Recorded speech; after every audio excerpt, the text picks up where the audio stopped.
could prepare you for. The substitute who wasn't a substitute.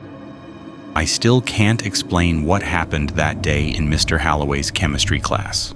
And honestly, I'm not sure I want to. It was a Thursday in late October, third period. Mr. Holloway was out sick, which wasn't unusual. He'd been battling something nasty all week. When the door opened at 10:47, about 12 minutes after the bell, we barely looked up. Substitutes were always late. The man who walked in was forgettable. That's the thing that bothers me most. I've tried so many times to remember his face clearly, but it's like my brain won't hold on to the details. Average height, dark jacket, maybe glasses. I think his hair was brown, or black. When I close my eyes and try to picture him, all I see is a blur where his face should be. He didn't introduce himself, didn't take attendance, just set a briefcase, at least I think it was a briefcase, on Mr. Holloway's desk and sat down in the chair. Then he stared at the door. My friend Jessica leaned over and whispered, "Is he gonna, teach?" I shrugged. We waited. The whole class waited. 30 seconds became a minute became 5. Nobody spoke. Not even Tyler, who never shut up, but there was something about the silence that felt wrong. Like breaking it would be dangerous. The substitute, or whoever he was, never looked at us. Not once. His eyes stayed locked on that classroom door, unblinking, like he was watching for something. His hands were flat on the desk, perfectly still. I remember noticing he wasn't breathing heavily like someone who'd been rushing through the halls. Actually, I don't remember seeing his chest move at all. Around the 8-minute mark, Jessica pulled out her phone under her desk. "I'm texting the office," she mouthed, but she didn't get the chance. At 10:56, our principal's voice crackled over the intercom. "Teachers and students, we are implementing a lockdown. This is not a drill. Please follow all lockdown procedures immediately." My stomach dropped. We'd had plenty of drills, but never a real one. Our substitute didn't move, didn't react, just kept staring at the door. Marcus said from the back row, his voice cracking. "Shouldn't we lock the door?" The man still didn't move. Didn't even blink. Jessica stood up, her chair scraping loudly against the floor. She walked to the door. I remember thinking how brave that was, or maybe how stupid, and turned the lock. She pulled down the shade over the door's window. The substitute watched her do it, watched her hand twist the lock, watched the shade come down. His expression never changed. We all moved away from the windows like we'd been taught, huddled against the back wall where we couldn't be seen from the hallway, all except him. He stayed at the desk, still staring at the door we could no longer see through. The silence was suffocating. Someone was crying quietly. I think it was Sarah. My heart was pounding so hard I could hear it in my ears. 5 minutes passed, then 10. At 11:09, there was a knock on the door. 3 sharp raps. Every one of us froze. The substitute stood up, slowly. His chair didn't make a sound. "Hello?"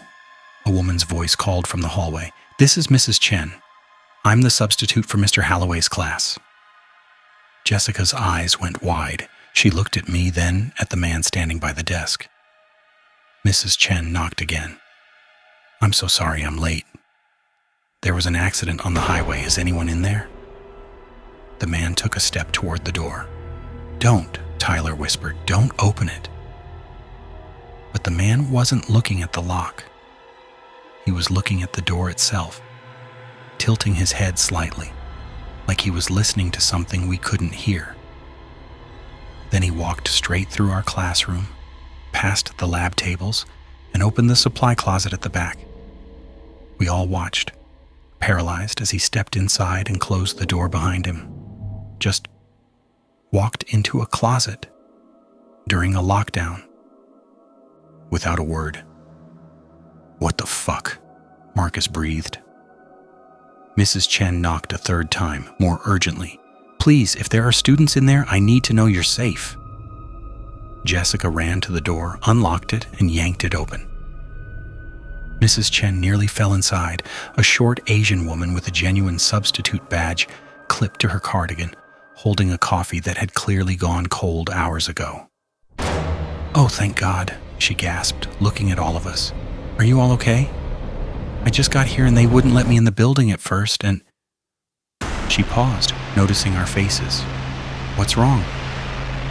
"There's someone in the closet," Jessica said, pointing. Mrs. Chen looked confused. "What?" Marcus was already pulling out his phone. "I'm calling 911. 2 security guards arrived within minutes, followed by a police officer. And they made us wait in the hallway while they searched the classroom. We watched through the doorway as they opened the supply closet. It was empty. Completely empty. Not even enough space for someone to hide behind the shelves. The officer came out looking annoyed. "There's no one in there. Are you kids trying to..." "There was a man," Jessica insisted. "He was sitting at the desk when we went into lockdown." "A substitute teacher?" "We thought so, but then the real substitute showed up."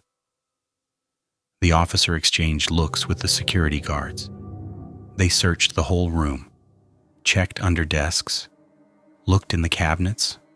Nothing. But on Mr. Halloway's desk, they found something. A visitor badge. The peel and stick kind you get at the front office. Except this one wasn't from our school. The logo was wrong. Some school district none of us recognized. The name written on it in blue ink was J. Carraway. The date was correct. October 24th.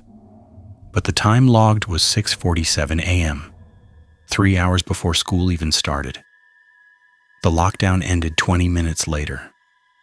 False alarm, they said. Someone had called in a threat that turned out to be a prank, but they never explained the man in our classroom, never explained the badge. I still think about it. About how he never spoke, how he never looked at us, how he just waited. The thing that keeps me up at night isn't that he disappeared. It's that 3 weeks later, my little sister came home from middle school and mentioned their substitute that day was weird. He didn't say anything the whole class, she told me. Just stared at the door like he was waiting for someone.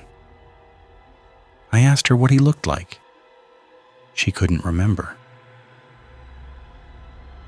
The lockdown that no one called. I was a teacher's aide at Riverside Elementary when it happened. Still am, actually, though I've thought about quitting more times than I can count. It was April 16th. Tuesday. 2nd grade. Mrs. Palmer's class. We were in the middle of math stations. Kids scattered around the room with counting blocks and worksheets, when every light in the building cut out at once. Then the alarm started. Not the fire alarm, the lockdown alarm. That sharp, repetitive beep that drills into your skull. The kind we'd only heard during drills. The kids started screaming. Mrs. Palmer's face went white, but she kept it together. "Okay, everyone, you know what to do. Quiet corner. Right now." We herded 23 7-year-olds to the back corner, away from the door and windows. My hands were shaking as I helped Mrs. Palmer push a bookshelf in front of the door. We'd practiced this, but never in the dark. Never with real fear coating the back of my throat. The intercom crackled to life. Principal Hendrick's voice, but wrong somehow, flat, emotionless. "Shelter in place, this is not a drill." A little girl named Emma grabbed my hand. Her palm was sweating. "Miss Sarah, what's happening?"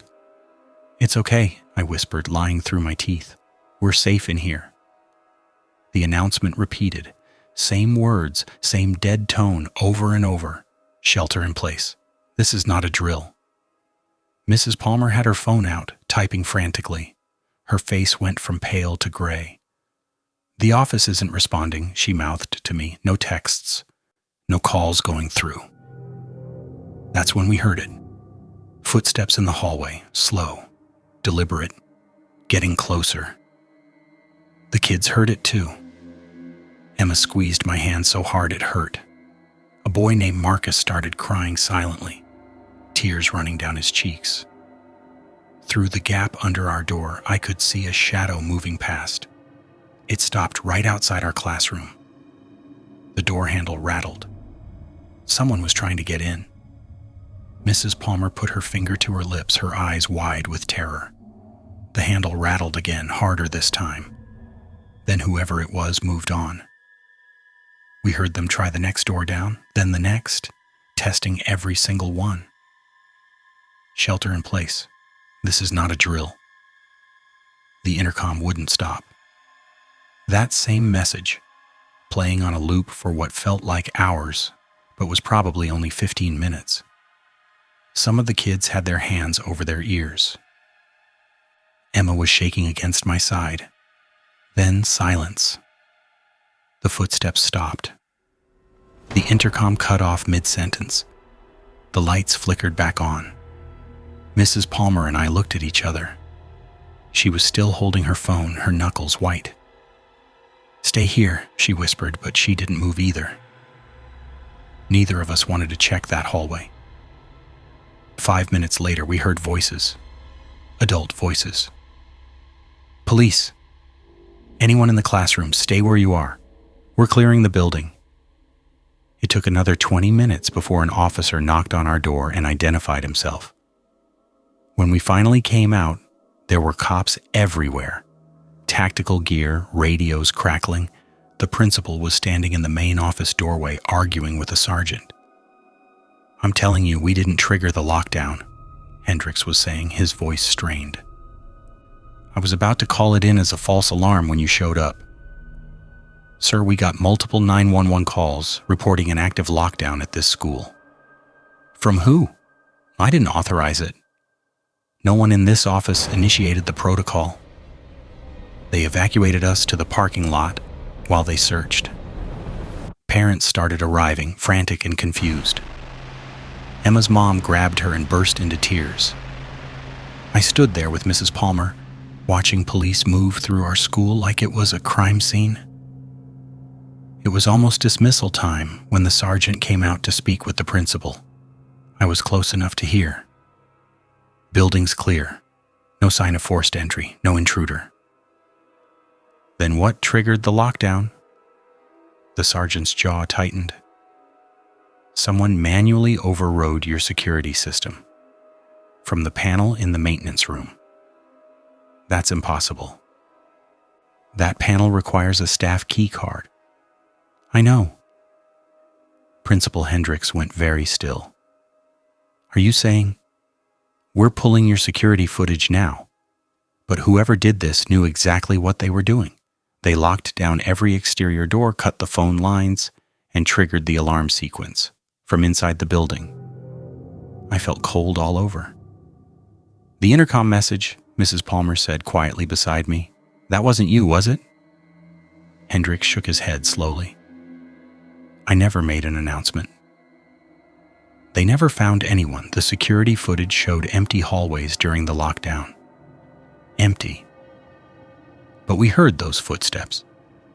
Felt that door handle rattle. Every teacher on the second grade wing reported the same thing. Someone testing their doors, one by one. The maintenance panel had been accessed at 1:47 p.m. The log showed a staff key card was used, but when they checked which one, the system showed it was Principal Hendricks' own card. He was in a meeting with parents when the lockdown started. 12 witnesses confirmed it. His card never left his pocket. I still work at Riverside. The kids seem fine now, resilient the way children are. But sometimes, during afternoon dismissal, I catch myself watching the hallway, listening for footsteps that move too slowly. Last week, during a fire drill. One of the teachers asked me if I'd heard about the lockdown at Meadowbrook Elementary across town. I told her I hadn't. Same thing, she said. Alarm went off. No one called it. They found the security panel had been overridden. She lowered her voice. Manual access. Staff key card. Except all the staff were accounted for. I didn't tell her that Emma's mom transferred her to Meadowbrook last month. I probably should have. The girl in the gym closet. We weren't supposed to be in the locker room during the lockdown, but when the alarm went off during gym class, Coach Davis panicked and herded us into the nearest door, which happened to be the girls' locker room. All 15 of us, boys and girls, crammed between the metal benches while Coach blocked the door with his body. That's when we heard it. Crying. Soft, muffled sobbing coming from the equipment closet at the back of the room. Someone's in there, whispered Kayla, grabbing my arm. Coach held up his hand for silence, but the crying continued. Small, shaky breaths, like a little kid trying not to make noise. Hello? Coach called out quietly. Is someone in the closet? The crying stopped instantly. Complete silence. Coach looked at us, then back at the closet. He moved slowly toward it, his hand reaching for the handle. I'm opening the door. Don't be scared. He pulled it open. Empty. Just old basketballs, volleyball nets, and stacked gym mats. Coach stepped inside, moving equipment aside, checking behind everything. Nothing. No one. But then Kayla pointed. What's that? Tucked behind a torn wrestling mat was a backpack. Pink, with faded butterfly stickers. The kind an elementary school kid would carry. Coach pulled it out, and I saw his face change. Go pale. We need to leave, he said, his voice tight. Right now. But the lockdown, someone started. Now. He didn't touch the backpack again. Just left it sitting there on the locker room floor as he rushed us out the second the alarm stopped. I found out later why he reacted that way. The name on that backpack was Emma Cordero. She disappeared from Riverside Elementary 12 years ago. Vanished during recess. They never found her. When police went back to check the locker room, an hour later, the backpack was gone. I still use that locker room for gym class. Sometimes late in the period when it's quiet, I swear I can hear someone crying in that closet. I never open it anymore. The man at the playground fence. I was in 7th grade when Mr. Kowalski blew his whistle 3 times during recess. That was the emergency signal, the one that meant get inside right now, no questions. We all froze. Kickball stopped mid-game. The kids on the swings dragged their feet. Major Kekwer, Kowalski wasn't looking at us, though. He was staring at the fence line near the woods, his face completely drained of color. Inside. Double time. Go, go, go. We moved, but I looked back. That's when I saw him. A man standing at the chain link fence, perfectly still, hands at his sides. He was maybe 30 feet away, wearing a dark coat, even though it was warm out. I couldn't see his face clearly, the angle was wrong, and the sun was behind him, but something about the way he stood made my skin crawl. He wasn't leaning on the fence, wasn't watching the kids play, just standing, staring at the school. Move it, Mr. Kowalski shouted, and I ran. The lockdown alarm went off before we even reached the door. We piled into the closest classroom, Ms. Brennan's English class, and she locked the door with shaking hands. Kids from recess mixed with her 4th period students, all of us talking over each other. Did you see him? Who was that guy? Quiet, Ms. Brennan hissed. Away from the windows, now. But her classroom was on the 2nd floor with a clear view of the playground. And some kids didn't listen. "He's moving," someone whispered. I turned. 5 or 6 students were pressed against the window looking down. "Get away from there." Miss Brennan started toward them, but I was closer. I looked.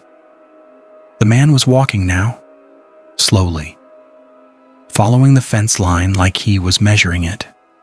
Still had his hands at his sides, still wearing that dark coat. When he reached the corner near the parking lot, he turned and walked the next section, then the next, pacing, circling the entire school. "Why isn't anyone stopping him?" a girl named Jade asked, her voice breaking. Ms. Brennan had her phone out. "They can't find him on the cameras. Security is..." She stopped, listening to whoever was on the other end. Her face went white. "That's impossible." She hung up and pulled us all away from the window. Wouldn't tell us what they'd said. Police arrived 12 minutes later. We heard the sirens, watched from our lockdown positions as 3 squad cars pulled up. Officers went straight to the fence line, searching the woods beyond, walking the perimeter. They didn't find anyone. When they finally let us out an hour later, the principal made an announcement. False alarm. Probable misidentification. School was safe. Parents could pick us up early if they wanted. My mom came to get me.